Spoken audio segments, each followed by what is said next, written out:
In a coastal town, a psychiatrist overcoming grief talks about loss in life. He shares that love and happiness can be fleeting and are not always easily attained. As he begins to tell his own story of having a second chance at love and happiness, he finds himself reflecting on the theme of loss. Meet David, who starts his day by picking up coffee and observes couples being sweet to each other with a hint of impoliteness in his gaze. He finds little appetite for food and leaves, perhaps showing how grief has affected him deeply. He drives to a familiar place, a cemetery. It becomes evident that the psychiatrist's broody behavior is rooted in a personal loss. Sitting there, his thoughts seem to be filled with memories of a loved one who is no longer with him. Back at the center where he dedicates his time, Dr. David Myers takes charge of a therapy group discussion on the heart-wrenching subject of loss. One witty patient lightens the atmosphere by sharing a comical anecdote about losing their virginity, which surprisingly becomes the catalyst for others to open up about the various kinds of losses they have endured. Another patient bravely delves into the painful realm of illness, where life is tragically snatched away, leaving a profound void. With a compassionate demeanor, the psychiatrist introduces the concept of grieving, sensitively explaining the stages of grief. However, in an unconventional move, he decides to forego the initial stage of denial, taking the group straight to the realm of anger. This unexpected approach prompts one of the patients to initially resist acknowledging their anger, but eventually gives into its fiery embrace. The emotions run high, and the therapy room transforms into a cacophony of intense emotions and heartfelt expressions. Despite the emotional turmoil within the group, Dr. Myers skillfully uses his therapeutic techniques to calm the situation and ensure everyone's safety and well-being. As the group disperses, a perceptive patient notices the doctor's change in demeanor and approaches him with genuine concern. Dr. Myers appreciates the gesture, but gently brushes it off, not wanting to burden others with his own emotions. Sally, the nurse with an inappropriate display of buns, offers David comfort, but he politely declines, knowing that seeking solace in another's arms would only be a temporary distraction. He heads home, leaving Sally a bit disappointed. At his house, David embraces solitude, but a box of forgotten memories catches his eye. Among the mementos, he discovers photographs of women with beautiful tans, reminding him of happy times. Curiosity leads him to uncover an envelope, adorned with cute stationery, containing a message from his late wife. Her words touch his heart, expressing her wish for him to find happiness and heal from his grief. Despite her good intentions, David finds himself overwhelmed with emotions. In an attempt to find solace, David turns to drinking, finding temporary refuge in the nostalgic memories evoked by the photographs and letter. However, the evening has more in store for him. A knock on the door interrupts the stillness of the night, and he receives another unexpected letter in the post. Curiosity piqued, he opens it, wondering who could be reaching out to him now. Meanwhile, fate has other plans, as a homeless woman accidentally collides with him, her trolley bruising his leg in the process. Irritated by the sudden encounter, she reprimands David for not paying attention to his surroundings. Amidst the commotion, the woman unknowingly drops a worn-out green teddy bear, which David picks up and hands back to her. Back in the comforting embrace of his modest trailer-like house, David decides to cook a simple meal for himself. As he moves about in the small space, his gaze keeps returning to the green stuffed toy resting on the nearby table. The next morning dawns, and David finds himself once again engulfed in a cloud of broodiness and grunginess. The weight of grief seems to hang heavy on his shoulders, overshadowing any glimmers of hope or joy that might have tried to break through. Meanwhile, the homeless girl, Peel, continues her daily struggle as she pursues her dream of becoming a recognized artist. With determination in her heart, she seeks out any available services that could support her artistic journey, no matter how challenging her circumstances are. As David makes his way through the streets, he catches a glimpse of a familiar figure painting across the street. Although his heart recognizes her, he chooses to drive away, feeling conflicted about encountering Peel once more. Later, back at the center, Sally, ever the vivacious nurse, approaches David with a bit too much cleavage on display, as usual. She informs him about a concerning incident involving one of his patients, Roger, who wreaked havoc by smashing windows the previous night. Roger, a large man who displayed anger during the therapy session, has a history of being prone to violent outbursts, targeting both people and objects. He knows all too well that without proper treatment, patients like Roger could spiral into dangerous situations and end up in state jail. With determination in his voice, David approaches Roger, urging him to take his medication for his own well-being. He knows that providing the necessary care and support to his patients is crucial for their recovery and stability. After a persuasive conversation, the big boy finally relents and agrees to follow the prescribed treatment plan. Back in the quaint coastal town, David's determination to find the enigmatic homeless woman engulfs him, as his brooding demeanor gives way to a relentless pursuit. Overwhelmed by hesitations when it comes to engaging with the destitute population, he gingerly approaches them, warily inquiring about the elusive woman who left a mark on his soul. Describing her as a fellow homeless individual, he encounters a stubborn and challenging man among the destitute, who proves to be quite the formidable character to handle. Although tempted to abandon the encounter, David's innate sense of compassion nudges him to persevere. In an unexpected turn of events, the homeless man insists on receiving compensation in exchange for the desired information, a demand that leaves David feeling torn. Reluctantly, he surrenders a bit more of his hard-earned money, merely to be met with a tattered toy in return, seemingly trivial and worthless. Sensing a potential scam, David grapples with a mix of emotions, but his determination remains steadfast. Unbeknownst to him, the manipulative homeless man decides to spill the beans, unable to resist the allure of the extra payment. Guided by the meager clue provided by the unscrupulous informant, David sets out on a new path, drawn closer to the enigma of the homeless woman. The realization dawns upon us that the homeless man nurtures deep affection for the woman and endeavors to depict David in an unfavorable manner. Simultaneously, the woman comes across an exceptionally intact vase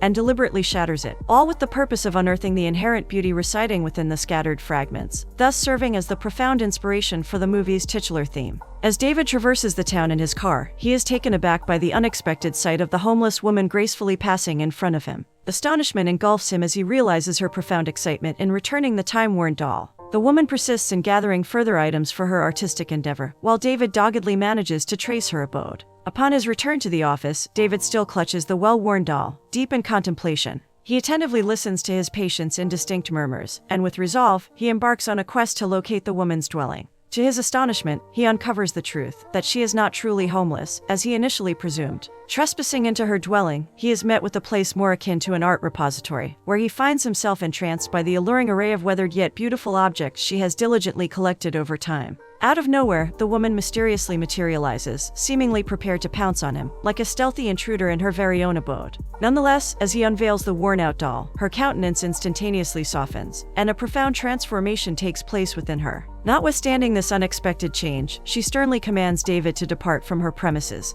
and proceeds to unleash a torrent of blows upon him, employing the doll as an unusual instrument of her fury. After the passage of time, within the confines of the hospital, David initiates the group therapy session once more. Engaging in a heartfelt conversation with Stan, he delves into reminiscence of a girl he encountered during his youth, and earnestly expresses his fervent wish to reunite with her once more. As the group actively participates in the discussion, they collectively assist Stan in grasping the notion that seeking out the girl from his past may not ultimately prove to be a worthwhile pursuit. Meanwhile, the woman finds herself in a tight spot as she sifts through trash cans, attracting unwanted attention that leads to a potential arrest for loitering. Just in the nick of time, David steps in to rescue her. Thinking quickly, he spins a tale to the police, claiming that the woman is actually his patient and is coping with a range of mental conditions, including kleptomania. David then assesses her on the spot and launches into a long-winded, confusing explanation filled with fancy-sounding psychobabble, leaving both the store owner and the cop scratching their heads in perplexity. As they spend time together, the woman firmly declares herself as an artist, showing her passion for creativity. David persists in inviting her for lunch, and though she hesitates,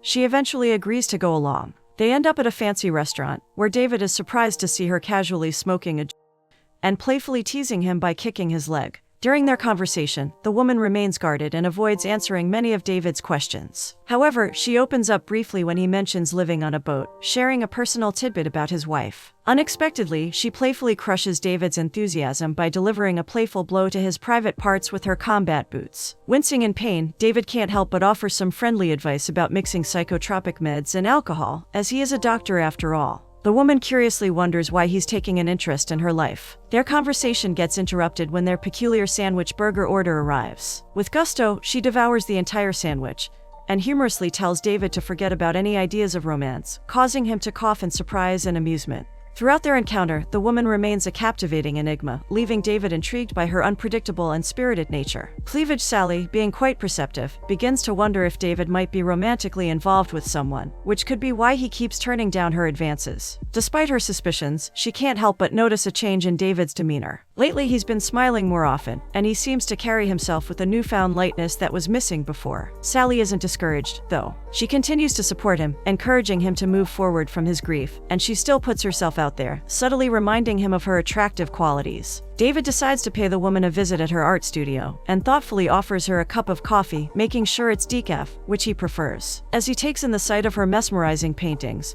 he can't help but feel amazed by her talent and creativity. However, the woman, always maintaining her independent spirit, playfully tells him to mind his own business and continues to enjoy her pot-smoking session. Intrigued by her relaxed attitude towards marijuana, David curiously asks her about it, genuinely interested in understanding her perspective. She candidly shares that it helps her cope with troubling thoughts and bad memories, shedding light on her reasons. In a friendly and lighthearted gesture, the woman playfully stands close to David, offering him a shared smoke, and then surprises him with a spontaneous and innocent kiss. It's a simple act of affection, and afterward, she thoughtfully brushes her teeth, showing consideration for his comfort. Encouraged by the warm connection between them, they share a more passionate kiss. However, David suddenly feels overwhelmed by his emotions, causing him to panic and feel rushed. Feeling the need to process his feelings, he decides to leave her studio to collect his thoughts and gain some perspective. Later, David meets Carl at the gym, and they lift weights together. David admits he's tired, and they start discussing synchronistic phenomena as a way to distract themselves from depression, or at least heal from it. They delve into the question of whether the heart has a path, sparking an idea or inspiration in David. After going back to the woman's studio, David finds her in a cheerful and high-spirited mood. Despite her initial statement about not wanting to see him again, he remains determined to stay and understand her better. Instead of leaving, she surprises him by taking him out, to show him how she spends her life. The woman introduces David to freeganism, explaining that they find useful and edible items from things thrown out daily, like nearly expired items and vegetable parts. Although David is unsure at first, he decides to embrace the experience and learn from her. Throughout the day, the woman takes David around the neighborhood to meet other like-minded but eccentric people, including fellow homeless individuals. They teach him how to pick out usable items and still edible food from the discarded things they find. As the day unfolds, David starts to grasp the ingenuity and resourcefulness behind their way of life. Returning to her studio, the woman asks David to stay, but he regrettably has prior commitments. However, he insists on meeting her again tomorrow, eager to continue exploring and understanding the intriguing world she has introduced him to. The homeless woman's life undergoes a heartwarming transformation as she finds her way to Zeki's house and generously offers her assistance in fixing his door. In Zeki's eyes, he sees her as a vulnerable little girl, evoking a sense of compassion and tenderness towards her. This newfound connection between them fosters a special bond, and Zeki openly expresses his fondness for her, cherishing her presence as that of a dear friend. One lovely day, David and the homeless woman meet in front of a fancy boutique filled with beautiful clothes. They can't help but feel adorable as they try on sunglasses, adding a touch of playfulness to their look. David kindly suggests that getting new clothes might help her avoid looking homeless and boost her confidence. At first, the woman disagrees, insisting on her independence and not wanting to accept help. But David's caring nature wins her over, and he ends up buying her a trendy set of hipsterish clothes, hoping it will make a positive difference in her life. Grateful for the gesture, the woman opens up about her heartfelt desire to share her art with the world. She longs for her creativity to be displayed publicly, and this dream sparks a glimmer of hope within her. David's support and belief in her aspirations make her feel appreciated and encouraged. They go to the shore, where the woman reveals she has been on the streets since she was 14. David avoids talking about something, and she notices a ring on his finger, assuming he is still married. David shares that his wife passed away 11 months ago from cancer, and reminds her not to ask too personal questions. However, she lightens the mood by sharing a They enjoy watching the sunset together, and she finally reveals her name is Peel, which sounds like ballet. David's depression starts to lift, and he becomes happier. However, Carl insists that David is still depressed and avoiding his responsibilities. David denies it, but Peel asks him to come over. He hesitates due to work commitments, and Peel doesn't seem to understand the concept of jobs and responsibilities. This causes some tension between them. Carl becomes worried about David. Peel and Zeki smoke a and hint about her new jeans in exchange for something salacious. Zeki takes advantage of Peel and behaves erratically, warning her that they should be together. David arrives and receives insults from Zeki. Peel takes David home to nurse his head bump. They argue again, with David feeling upset that he always has to rescue Peel. He clings to the memory of his late wife, which Peel points out. David struggles to accept this reality and goes to the shore, feeling broody again. He returns to Peel's house, knocking repeatedly. Zeki arrives and tells David that Peel is no longer there, warning him to stay away. Zeki reveals that he used to be a veteran who has experienced dangerous and unspeakable things, hinting at possible mental health issues. He doesn't want to let Peel go to David. In the clinic, Nurse Sally, with her seductive demeanor, barges in again, trying to emotionally connect with David. However, David becomes real and tells Sally that he doesn't want her the way she wants him. In the group therapy session, David starts losing his enthusiasm as a therapist and dismisses the group. He asks Stan why he didn't pursue the girl he likes, and Stan admits he was a coward, assuming she wouldn't like him. This realization becomes an important lesson for him. David finds an apartment and goes to see Peel again, but she initially doesn't want him around and just wants to focus on her art. However, David insists that Peel comes with him to see the apartment he has found. He wants to change Peel into something he deems fit, which is a red flag. Trying to fit people into your own expectations is not healthy. Peel refuses the apartment, feeling it's too much for her, and she doesn't want David to pay for it, as it may make her seem like a mistress. David convinces her further, saying it's for her art studio, and that he has bought brand new materials for her. Finally understanding his reasoning, Peel accepts the gesture, kisses him in gratitude, and moves out of her cozy box studio to start a new life in the freshly painted apartment. However, Zeki knocks on her door, and his presence is not good news. He still believes he has a chance with Peel, and brings her flowers, forcing his way into her apartment. Zeki insults Peel, thinking she's using David to escape the streets. Peel stands up for herself, explaining that David loves her genuinely, but Zeki claims she's only with him for the life he can provide, that Zeki can't. Zeki's behavior becomes increasingly manic and aggressive. He answers David's call, shouting at him, warning him not to call Peel, and eventually destroys the phone. Concerned for Peel's safety, David leaves, despite having his therapy group scheduled soon. Zeki continues to act out, destroying things in the apartment, but ultimately leaves Peel alone, emotionally scarred but physically unharmed. When David arrives, Peel won't initially let him in. Later, Peel recalls her traumatic childhood memory, where a drunk man sneaked into her room and took away her beloved stuffed toy. In the morning, David returns and persists until Peel opens the door. She goes back to sleep, and David sleeps outside her apartment. Worried for David, Peel eventually lets him in and laughs at his persistence, kissing him as they lie between the hallway and inside. They patch things up and go for ice cream. David shares that he never had kids because his deceased wife couldn't have any. Peel expresses her desire to have a child, preferably a daughter. They enjoy the lively city settings and sights, dancing to the street music together. Meanwhile, Zeki watches them bitterly. Back at the coast, they watch the sunset again. When they return to the apartment, Zeki is there, seemingly just watching the apartment lights. However, his presence still raises concerns about his intentions. David and Peel are about to become intimate, and David no longer hesitates in respect to his wife's memory. They kiss passionately, unaware of the danger Zeki might bring. Zeki, dealing with PTSD from 3 tours in Iraq, starts experiencing flashbacks of gunshots and whirring choppers. He climbs the exit stairs while David and Peel are in the midst of their intimacy, and eventually attacks David, punching him until he is knocked out. Zeki realizes what he has done as he comes out of his PTSD episode. David goes to the hospital to nurse his wounds, and Peel stays by his side. He has a session with Carl, which is more of a shouting pep talk. Carl warns David about Peel, believing that nothing good will come out of their relationship. David defends Peel, saying he can't live without her, as she brings happiness to his life since his wife Ellen passed. Despite Carl's warnings that it could be dangerous for him, David is willing to take the risk for his love for Peel. Back in his clinic, Zeki is seen climbing poles, as if he's training for an Olympics event, and his intentions are unclear. He then breaks into David's office, prompting David to call for security. However, Zeki's purpose is to ask for help. David seems hesitant at first, considering Zeki's past violent behavior due to PTSD. David warns him about the emotional and mental risks of therapy, but Zeki is determined to change for the better. Meanwhile, Zeki accidentally bumps into Peel, who feels uneasy about his presence. In the therapy session, David guides Peel through guided imagery and meditation, helping her revisit her troubled past, when she was a child with her stuffed toy. Peel experiences derealization, viewing her past as if she's watching it on a TV. She sees her father standing beside her bed, and in her guided imagery, she confronts him and curses him for the bad things he did to her. Through the therapy, Peel starts finding some peace with her inner child, and David observes immediate changes in her. He discusses this breakthrough with Carl, who advises David to allow Peel to process his grief as well. David takes Peel to his boathouse, and she notices a letter on his laptop addressed to Ellen, his deceased wife. In the letter, David expresses his love for Peel, and as he continues to write, he breaks down crying.